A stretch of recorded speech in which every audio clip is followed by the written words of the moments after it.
Hello, I am the Machiavellian Mr. Daycock, and today I'm going to be teaching you how to solve non-homogeneous recurrence relations.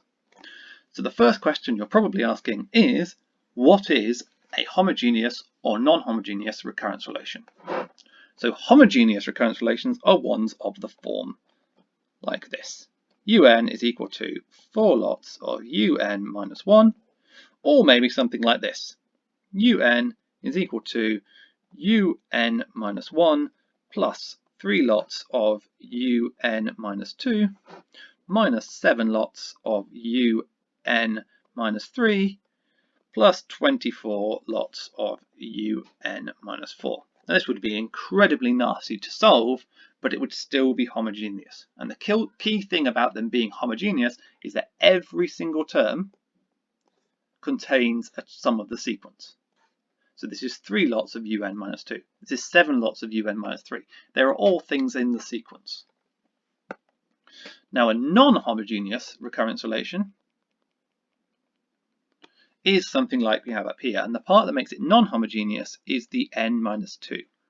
That is not part of the sequence. We're not producing the next term in the sequence purely from the previous term in the sequence. We're also doing something else. In one case, we're doing something based upon the term that we're at, that's the n, and then we're also doing something just based upon a constant that we decided to have as well.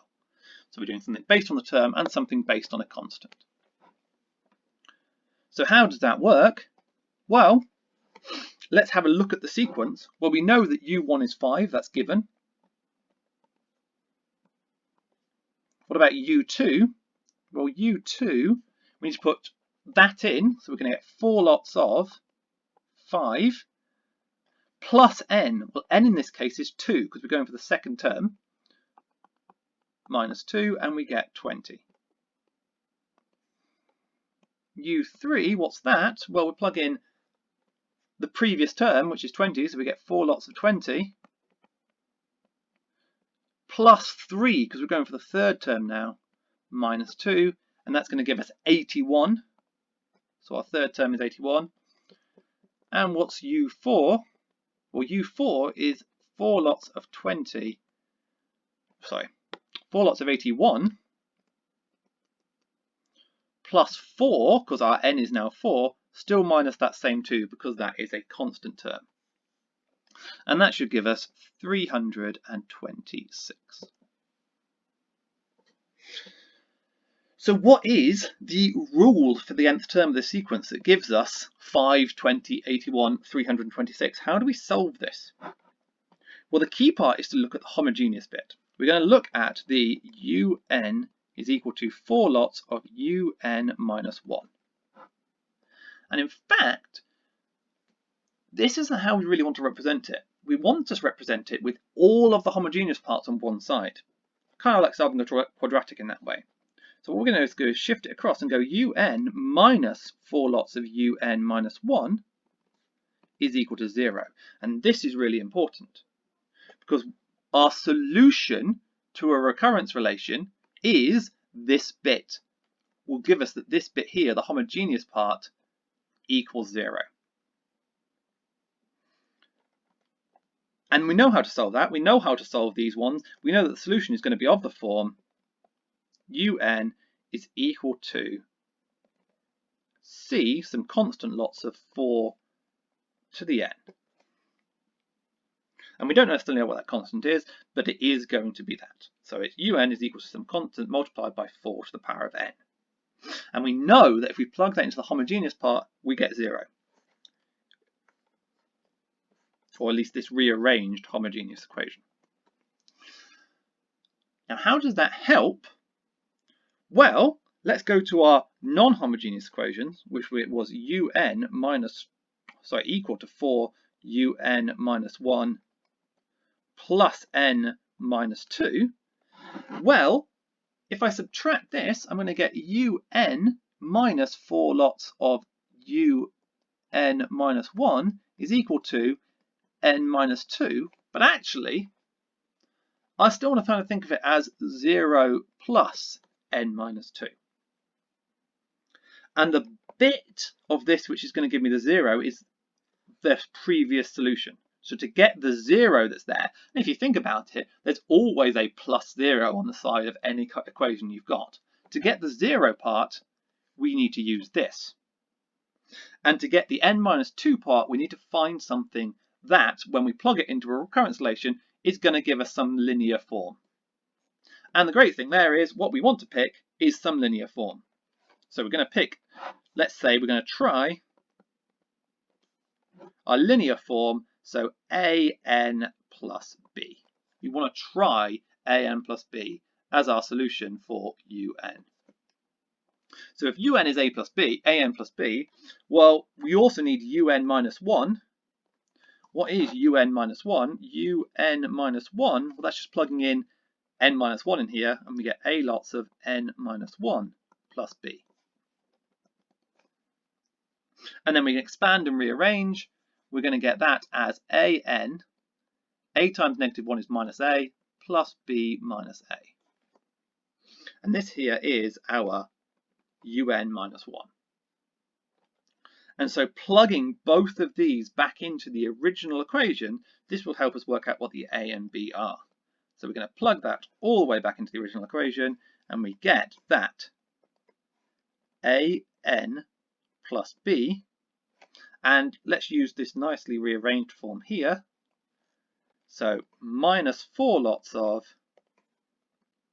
and this is our un minus 1, so an plus b minus a is going to be equal to n plus 2. So notice the homogeneous part is entirely on the left-hand side here, and I've substituted in the green parts for my recurrence relation, and we're putting it equal to n plus 2, and we want to solve that. But what we really want here, we want this to work for all values of n, so really this is an equivalence, give it 3 lines, and we're looking for a and b. So again, I'm going to expand this out, we're going to get an plus b, minus 4an minus 4b plus 4a is equivalent to our n plus 2. Now I want to gather like terms, so we're going to end up with minus 3an, because an minus 4an is minus 3an, minus 3b plus 4a is the same thing as n plus 2. Now, to solve this, I need to consider my coefficients.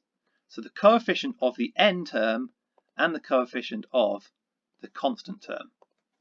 My n is here, my constant is here. Ooh, one sec, I've just realised that I've been putting plus 2. It is, of course, minus 2. Let's correct that. Minus 2, minus 2, minus 2. So let's compare. Well, we've got 1 lot of n on our right-hand side and minus 3a lots of n on the left-hand side. So it must be the case that minus 3a is equal to 1. And equally, for the constant parts, we must have that minus 3b plus 4a is equal to 2, negative 2, no less. The blue part solves easily to a equals negative a third.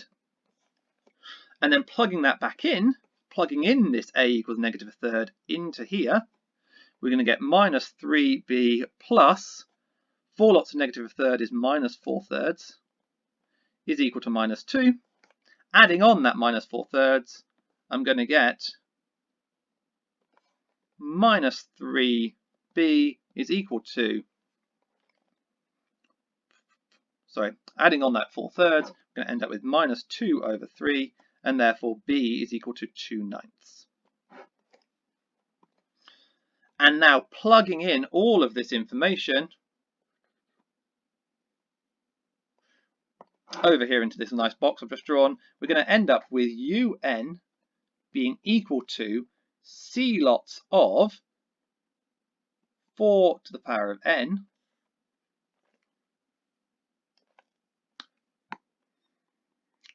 Let's take a moment. I haven't actually explained what's going on here entirely. We have these two different parts at this point. We have this part of it which solves for 0 up here, and this is called our complementary function.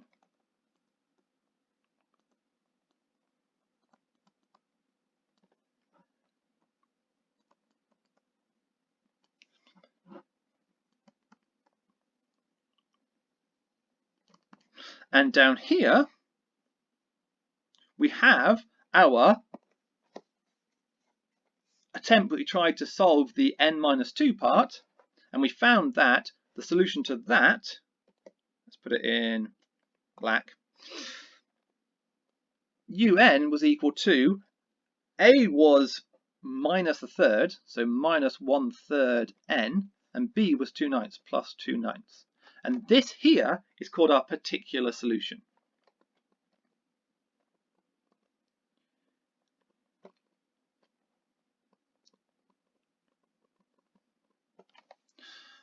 And both of these satisfy this original equation.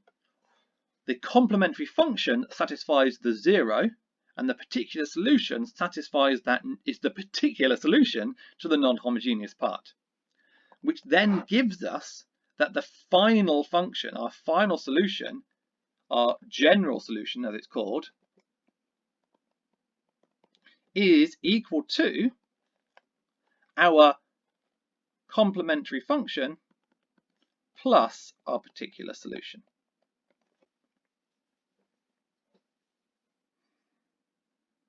And then writing that down, let's put that in practice. That means our un is going to be equal to c lots of 4 to the n minus 1/3 of n plus 2/9. And this is our general solution. Now, there is one thing that's still missing, and that is our value of c. To work that out, we just need to put in our initial condition up here, which is that u1 equals 5. So I'm going to say n is equal to 1, and that gives us 5 is equal to c lots of 4 to the power of 1, so just 1, minus a third times 1 is 1/3 plus 2/9. Plugging all that in, we get this function here, and solving for that, we end up with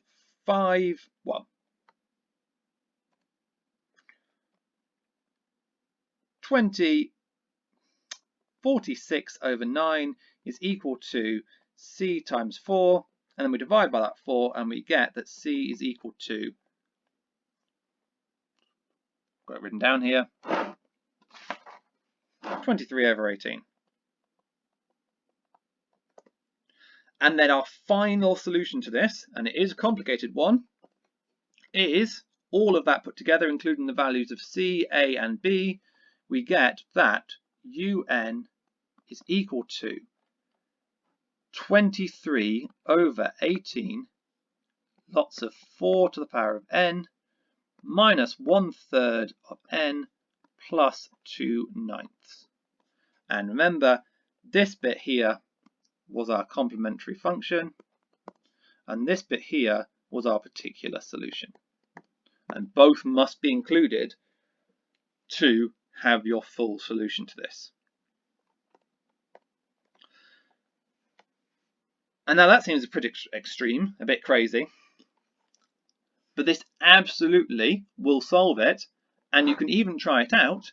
Put in n equals 4, and you will find that u4 really is equal to 23/18 multiplied by 4 to the n minus 1/3 times 4 plus 2/9. And it seems crazy, but that little calculation there really does equal 326 exactly.